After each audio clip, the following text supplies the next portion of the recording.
नमस्कार दोस्तों। काफ़ी दिनों बाद आप लोगों के बीच में आया हूँ। एक ख़ास इन्फॉर्मेशन देना है आप लोगों को।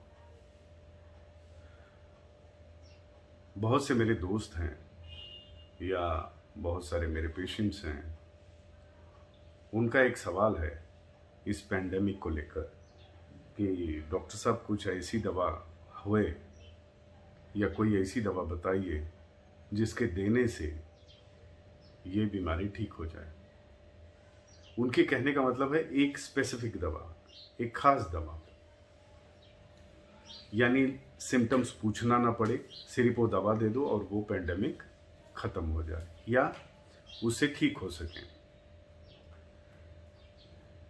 दोस्तों, ये होम्योपैथिक जो लॉ है उसके अगेंस्ट है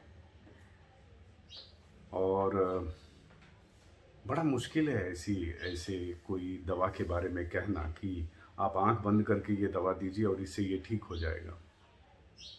बहुत मुश्किल है। मैं इसको समझाने के लिए कुछ बातें आपको बताना चाहता हूँ इस चीज़ को समझाने के लिए।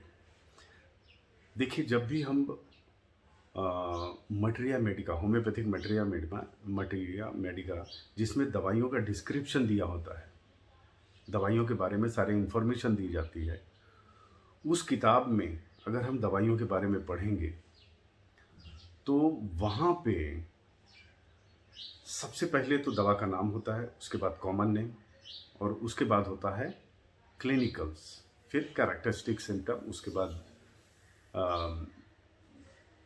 वो दवा का रिलेशन एक दूसरे के साथ। इस तरीके से एक दवा का डिस्क्रिप्शन दिया होता है। अब मैं उदाहरण लेता हूँ जैसे एकोनाइट का। अब एकोनाइट का हम जब पढ़ने जाएंगे तो बुक में पहले लिखा होता है एकोनाइट नेपेलस, उसके नीचे लिखा होता है उस दवा का कॉमन नेम, यानी जिस चीज़ से वो दवा बनी है उसको कॉमनली क्या बोला जाता है। जैसे एकोनाइट है तो उसको कॉमनली कहा जाता है मॉन्कसूट या वुल्फ्सबेन, दो नाम है। फिर उसके बाद आता है क्लिनिकल में क्या होता है ना, कई सारी बीमारियों के नाम लिखे होते हैं, यानी इस दवा का उपयोग आप इन बीमारियों में कर सकते हैं। कई बीमारियां लिखी होती है, जैसे एकोनाइट है उसका हार्ट अटैक में कर सकते हैं, डिलीरियम में कर सकते हैं, मेनिया में कर सकते हैं, हेडेक में कर सकते हैं, फीवर में कर सकते हैं, तरह तरह की बीमारियां। ठीक है, इसका मतलब ये है कि एकोनाइट दवाई इन सारी बीमारियों को ठीक करने में उपयोगी है। अब जो क्लिनिकल होता है वहां पे दो तरह के अक्षरों में लिखा होता है, एक होता है सिंपल अक्षर और दूसरा होता है इटालियन अक्षर। इटालियन अक्षर का मतलब ये है कि ये दवा प्रोमिनेंटली इन बीमारियों में यूज होती है। ठीक है, अब जैसे हम रस्टॉक्स का लेते हैं तो रस्टॉक्स जब पढ़ोगे तो इटालियन में आपको लिखा होगा टाइफाइड, इटालियन में लिखा होगा रोमैटिज्म। इसका मतलब ये दवाई प्रोमिनेंटली गठिया में, टाइफाइड में उपयोग होता है। इंडाइजेशन भी होगा लेकिन वो इटालियन में नहीं होगा, वो सिंपल में होगा कि वहां भी यूज होता है बट प्रोमिनेंटली नहीं। इसका मतलब ये होता है दोस्तों कि इस दवा का लक्षण टाइफाइड से मिलता है या जो टाइफाइड के लक्षण हैं वो इस दवा में प्रेजेंट है। It is vice versa. ठीक है, अब हम आते हैं मुद्दे की बात पे। ये तो आप समझ गए। मुद्दे की बात पे आते हुए मैं आपको कहना चाहूंगा कि हम देख रहे हैं जैसे जैसे समय बीतता जा रहा है, रोज नई नई बीमारियां आ रही है। ठीक है, कुछ छोटी बीमारियां हैं तो कुछ बड़ी बीमारियां हैं और उनको क्योर किया जा रहा है होम्योपैथिक दवाइयों के द्वारा। अब जैसे उदाहरण मैं लेना चाहूंगा स्वाइन फ्लू, बर्ड फ्लू। ठीक है, हम सब जानते हैं कि जब रस्टॉक्स दवा प्रूव की गई थी या जब रस्टॉक्स दवा बनाई गई थी उस समय ये दोनों बीमारियां नहीं थी। या कुछ लोग स्वाइन फ्लू में इन्फ्लुएंजिनम यूज़ किए थे सक्सेसफुली। तो इन्फ्लुएंजिनम में कभी स्वाइन फ्लू मेंशन ही नहीं किया गया है क्लिनिकल में, कहीं नहीं लिखा गया है, क्योंकि उस समय इस बीमारी का अस्तित्व नहीं था। लेकिन कोई भी बीमारी हो उसके लक्षण होते हैं, मेरी बात समझने की कोशिश कीजिएगा। होम्योपैथी क्या करता है, उन बीमारियों के लक्षण को दवा से मैच करता है, दवा के लक्षणों से। अगर वो मैच हो गए तो वो दवा दे दी जाती है। ये मैटर नहीं करता कि बीमारी का नाम क्या है, अब वो स्वाइन फ्लू है, बर्ड फ्लू है या कोविड है, ठीक है। इसलिए होम्योपैथिक एक ऐसा खजाना है जो फ्यूचर में आने वाली कई सारी बीमारियों को ठीक करने की कुव्वत रखता है या पोटेंशियल रखता है, ठीक है दोस्तों। मैंने बहुत सारे कोविड केसेस, कोविड पॉजिटिव को नेगेटिव किया,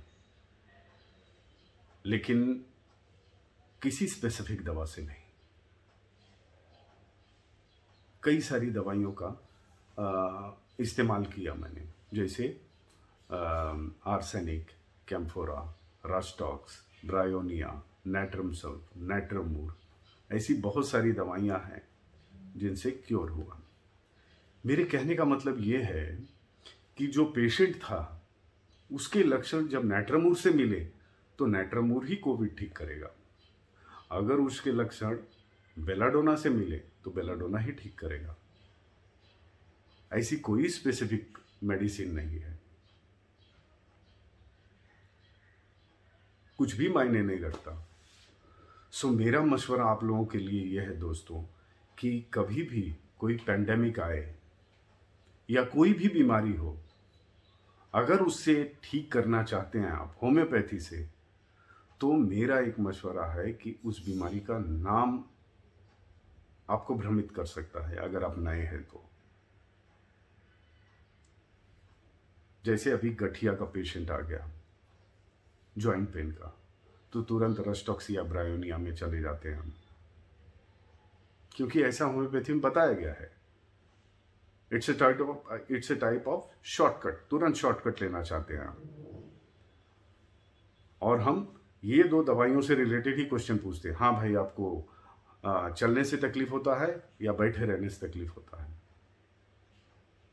अगर पेशेंट ने कहा कि नहीं नहीं हम चलते हैं तो बहुत तकलीफ होती है हमें, एक जगह बैठे हैं तो आराम, बस ब्रायोनिया। और भी दवाइयाँ हैं। या पेशेंट अगर बोले कि हमें चलने से आराम मिल जाता है, बैठे रहेंगे तो तकलीफ बढ़ जाती है। सिर्फ रस्टॉक अकेला नहीं है, बहुत सारी दवाइयाँ हैं। कई बार हम प्रैक्टिस में ऐसे देखते हैं कि जो क्लिनिकल में मेंशन भी नहीं है या बहुत लाइटली जो मेंशन की गई है। जैसे मैं एक केस बताता हूं आपको। एक सीवियर एक्जिमा का केस था दोस्तों। पैर में, लेग में वो एक्जिमा था और ये तकरीबन 17 साल पुराना एक्जिमा था। और उसे मैंने स्ट्रामोनियम से ठीक किया था।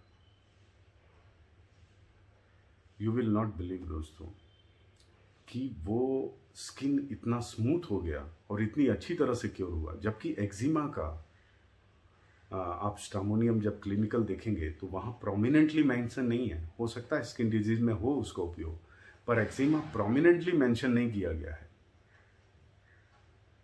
करीब 8 दिन पहले एक केस आया था कि एक बच्चा नया नया जूता खरीदा और उसे पहना तो उसका पैर सूज गया। कहीं इन्फ्लेमेशन नहीं था, रेडनेस नहीं था, बस सूज गया और हल्की इचिंग हो रही थी। वो केस सल्फर से ठीक हुआ। शू बाइट के लिए कहीं सल्फर प्रोमिनेंटली नहीं दिया गया है। हाँ, बट उसके सिम्टम मिल रहे थे सल्फर से। व्हाट आई मीन टू से, मैं बताना ये चाहता हूं दोस्तों कि जब भी पेशेंट आता है ना तो उसके सिम्टम लो, बीमारी का नाम मत पूछिए। आप बीमारी का नाम पूछेंगे तो प्रॉब्लम हो जाएगा, तो आप कंफ्यूज हो जाएंगे, फिर उससे रिलेटेड ही दवाइयों के बारे में पूछना शुरू कर देंगे आप। So whenever you are treating this pandemic, तो इसमें सिर्फ सिम्टम पूछिए।